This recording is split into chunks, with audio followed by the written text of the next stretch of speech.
The grandfather clock in the hallway chimed 7 times as I pulled into the driveway of our family estate. The same Victorian mansion that had witnessed 28 years of manipulation, favoritism, and carefully crafted lies.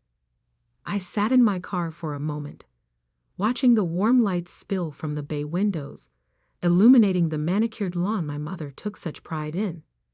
My hands weren't shaking. Not anymore.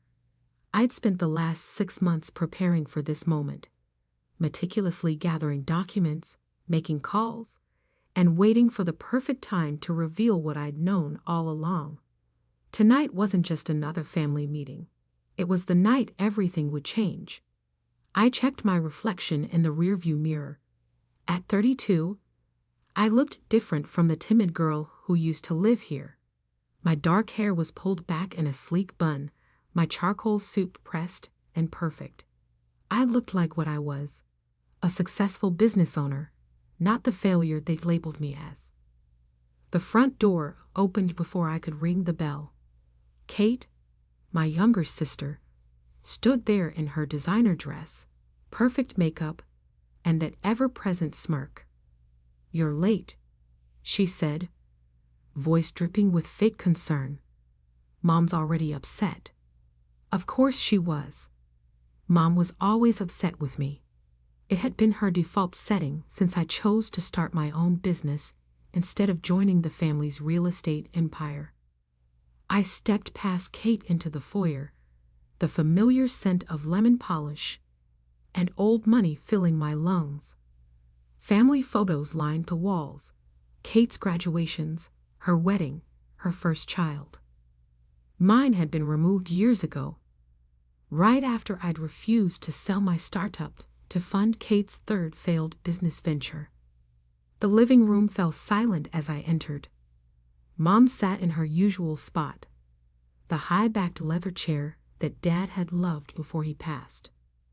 Her steel gray hair was perfectly styled, her expression carved from granite.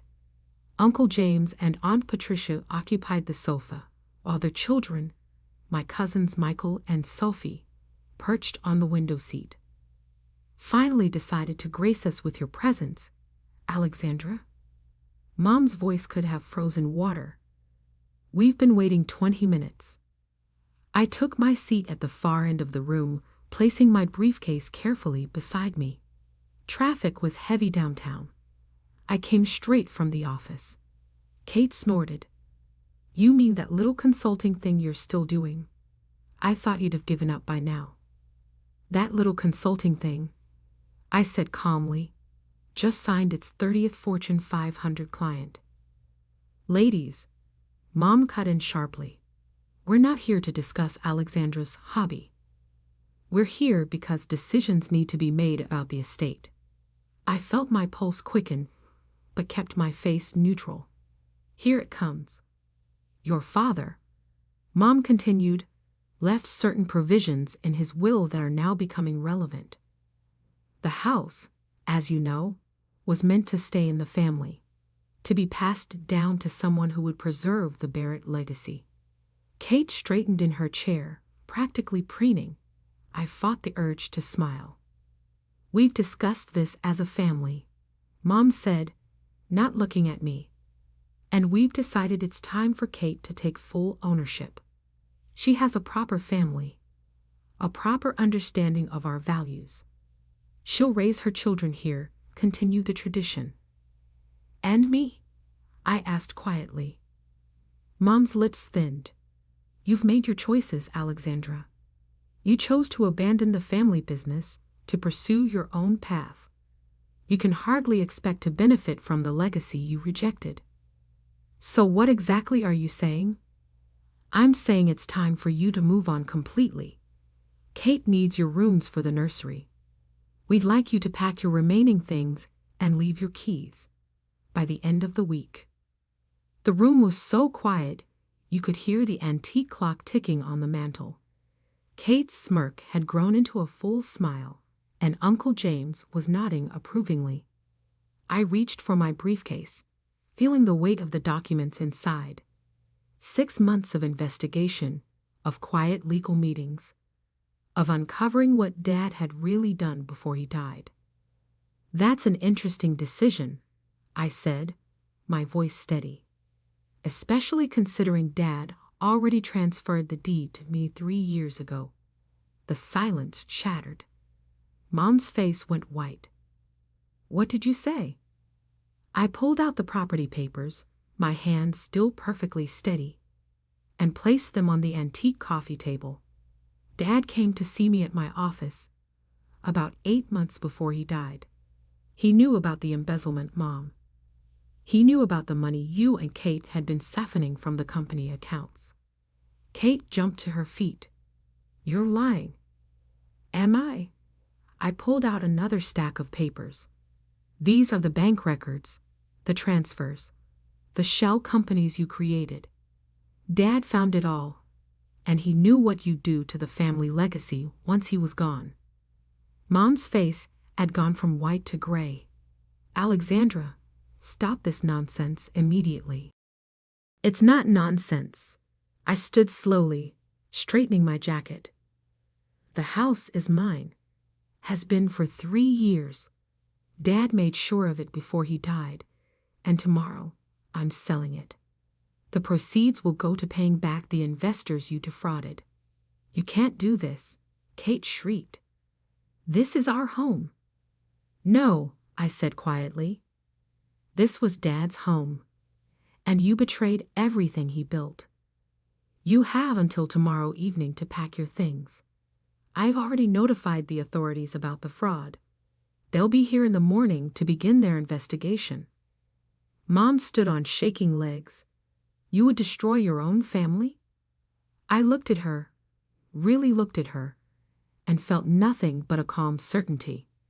"You destroyed this family the moment you chose greed over honesty. Dad knew it. That's why he trusted me with the truth." I picked up my briefcase and turned toward the door. Behind me, I could hear Kate starting to sob, Mom trying to dial her lawyer with trembling fingers. "Oh, and Mom," I paused at the doorway. "Those worthless dreams you mentioned. They just bought out your biggest competitor. Funny how things work out." The grandfather clock chimed 8 times as I walked out, its sound echoing through the house like a final judgment. In my car, I took a deep breath and pulled out my phone. "Yes, Mr. Harrison. Everything's set for tomorrow. Have the moving trucks here by 9.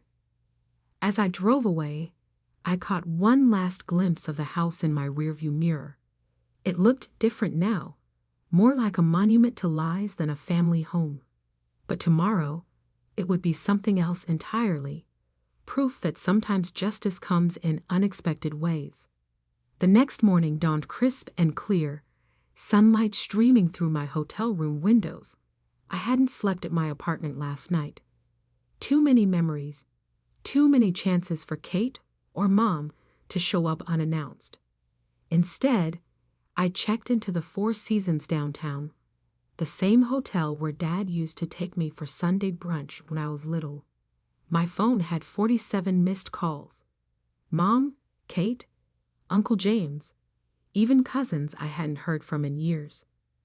The family grapevine must have been burning up all night. I scrolled through the text messages, each one more desperate than the last. "You can't do this to us. Think about your sister's children. Your father would be ashamed." That last one, from Mom, almost made me laugh. If only she knew how many hours Dad had spent in my office, methodically documenting their fraud, preparing for this very moment. At exactly 8:45 a.m., my phone rang. Diana Palmer, my attorney. "They're trying to file an emergency injunction," she said without preamble. "Your mother's lawyer is claiming the deed transfer was done under duress." I smiled, pouring myself a coffee. And I just submitted your father's video deposition, the one he recorded with the notary present. Judge threw out their claim in less than 10 minutes. How long until they receive the formal eviction notice? Sheriff's deputy is delivering it now. They have until 6 p.m. to vacate. I set down my coffee and walked to the window, looking out over the city skyline. Somewhere out there, Mom was probably having one of her famous meltdowns. Kate would be calling every contact she had, trying to find a way out of this mess. "What about the fraud investigation?" I asked. "FBI's Financial Crimes Unit is already at the house. Your mother's trying to claim ignorance, saying Kate handled all the finances. But the paper trail your father documented, it's airtight. They're both looking at serious charges." I closed my eyes briefly, remembering Dad's face the day he showed me the evidence. He looked so tired, so disappointed. "Keep me updated," I said, ending the call. At 10:30 a.m., the moving trucks arrived at the estate, right on schedule. I watched through the security cameras I'd had installed months ago. Mom stood on the front steps, screaming at the workers, while Kate sat in her Range Rover, mascara running down her face. My phone buzzed again. A text from Sophie, my cousin. "Is it true? About the fraud?" I hadn't expected to hear from her. Sophie had always been different from the rest, quieter, more observant. "Yes," I typed back. "Dad found out they'd stolen almost $12 million from investors. Small business owners, mostly. People who trusted our family name." 3 dots appeared, disappeared, appeared again. Finally, I had no idea. "I'm so sorry, Alex." At noon, I drove back to the estate. The moving trucks were half full now, expensive furniture and precious antiques being carefully loaded. Mom's Mercedes was gone, but Kate's Range Rover remained, parked crookedly on the lawn. As I walked up the driveway, a familiar figure stepped out of an unmarked car. Detective Marcus Torres, Dad's old friend from the police force. He'd been helping us build the case quietly for months. "How's it going?" I asked. He shook his head. "Your mother's lawyer is trying to claim she had a stroke last year, says she wasn't mentally competent when some of these transfers were made. But we found emails going back 5 years. She knew exactly what she was doing."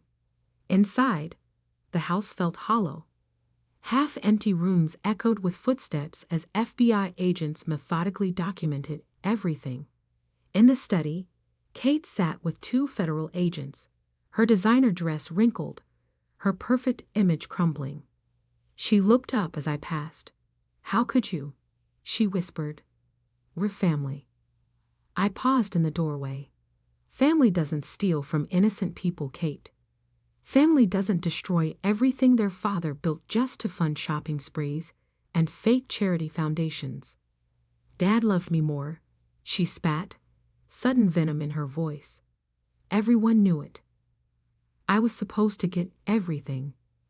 I pulled out my phone, clicked play on a video I'd watched 100 times. Dad's voice filled the room, recorded just weeks before his death.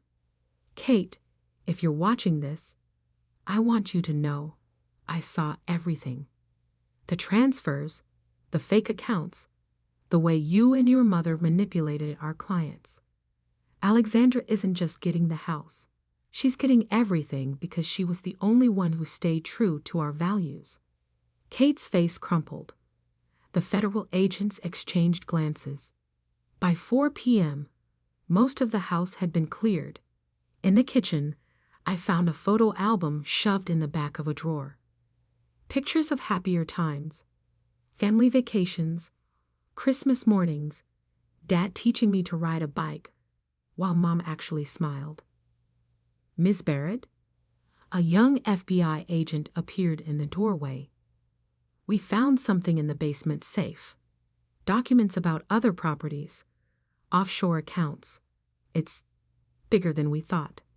I nodded slowly. "I know. Dad found those too. That's why he started documenting everything. Your father was a smart man." "Yes," I said softly. He was. As the sun began to set, I stood in the empty foyer one last time. The grand staircase that had once seemed so imposing now just looked tired. The crystal chandelier cast dancing shadows on walls stripped of their family portraits. My phone buzzed. A text from Mr. Harrison, the developer. All set for tomorrow's closing. Buyers are excited about converting the property into a community center. I smiled. Dad would have liked that. The house that greed almost destroyed becoming something that would actually help people. Outside, Kate's Range Rover was finally pulling away, packed with whatever she'd managed to save from the federal seizure. She didn't look back. I locked the front door, the sound echoing through the empty house like the final note of a long, complicated song. Tomorrow, everything would change again. But tonight, in the growing darkness, I could almost hear Dad's voice. You did good, kiddo. You did good.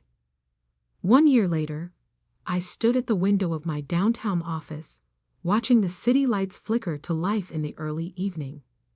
The view was different from the one at the estate, but cleaner somehow, more honest. My assistant, Maria, knocked softly before entering. The Gazette reporter is here for your interview. I nodded, straightening my blazer. Send her in. Sarah Chin from the Business Gazette was younger than I expected, but her eyes were sharp. She set up her recorder as I took my seat behind my desk. Thank you for agreeing to meet, she began. Your story has become something of a legend in financial circles. The Barrett scandal, they're calling it. I smiled faintly. Interesting choice of words. How does it feel? She asked. 1 year after exposing one of the biggest family fraud cases in the state's history, I considered the question carefully. It feels right. Difficult, but right. Your mother and sister were sentenced last month, 20 and 15 years respectively. Any contact with them since? No. I picked up a framed photo on my desk. Dad and me at my college graduation. They made their choices. Now they're living with the consequences. And the victims? The investors they defrauded? Every penny has been repaid, I said firmly. We sold everything. The house, the vacation properties, their art collection. Combined with the seizure of their hidden accounts, we were able to make everyone whole. Sarah leaned forward. Sources say you could have kept some of those assets legally. The house, for instance. Why didn't you? Because it wasn't just about the money. It was about restoring faith in the Barrett name. Dad spent 30 years building a reputation for integrity. I couldn't let their actions be his legacy. The reporter nodded, making notes. And your company? Barrett Consulting has grown exponentially this past year. I smiled, genuinely this time. We just opened our 3rd office. Turns out there's a market for ethical business practices. Who knew? Your cousin Sophie joined the firm, I understand. Yes, she's heading our new compliance division. Ironic, isn't it? After the interview, I walked to the community center, the former Barrett estate. The renovation had transformed it completely. Where there had once been cold marble and imposing artwork, there were now bright walls covered in children's paintings. The grand dining room was a library. Kate's precious designer kitchen hosted cooking classes for underprivileged youth. Ms. Barrett. Jenny, the center's director, waved me over. The after-school program kids made you something. She handed me a hand-drawn card. On the front, in wobbly letters, thank you for giving us a home. I'd blinked back unexpected tears. My phone buzzed. A text from Sophie. Just landed another whistleblower case. Major tech company. You were right about there being more people like us out there. That evening, I visited Dad's grave. The autumn air was crisp, leaves crunching under my feet as I placed fresh flowers by his headstone. "You should see it, Dad," I said softly. "The house is full of laughter now. Real laughter, not the fake kind from Mom's dinner parties. And the business? We're doing it right. The way you taught me." A gentle breeze rustled the trees. I pulled my coat tighter and continued. "Kate had her baby in prison last month. A girl. Mom's lawyer says she's still claiming innocence, still blaming everyone else. Some things never change." I sat on the cold ground, not caring about my expensive suit. The reporter today asked if I regret it. Exposing everything, destroying the family. But that's not what I did, is it? They destroyed the family. I just brought the truth to light. My phone buzzed again. Another text from Safi. "Emergency client meeting tomorrow. Major bank, possible fraud. You in?" I smiled, typing back. "Always." Standing, I'd brushed off my clothes and touched Dad's headstone one last time. The Barrett name means something different now. Something better. As I drove home, I passed the old country club where Mom used to parade Kate and me around like trophies. The membership had been one of the first things to go after the scandal broke. Now I heard they'd started a scholarship program for underprivileged kids. Change ripples outward, touching everything in its path. In my apartment, a modest 2-bedroom downtown, nothing like the mansion I'd grown up in, I poured a glass of wine and opened my laptop. Dozens of emails from potential clients, all seeking help exposing corporate wrongdoing. The irony wasn't lost on me. Mom and Kate's actions had inadvertently created exactly what Dad always wanted: a platform for doing good. A final text came through as I was getting ready for bed. An unknown number. "You think you won, but family is forever. K." I didn't bother responding. Kate was right about one thing. Family is forever, but not the way she meant it. Real family is built on trust, on integrity, on doing what's right even when it hurts. Dad taught me that. And in the end, I'd proven to be my father's daughter after all. The next morning, I walked into my office early, just as the sun was rising over the city. Maria was already there, preparing for the day. "Ready for the new client meeting?" she asked. I smiled, thinking of all the twists and turns that had led to this moment. Always ready. We've got work to do. Because that's the thing about truth. It doesn't just set you free. It gives you purpose. And sometimes, purpose is the best revenge of all.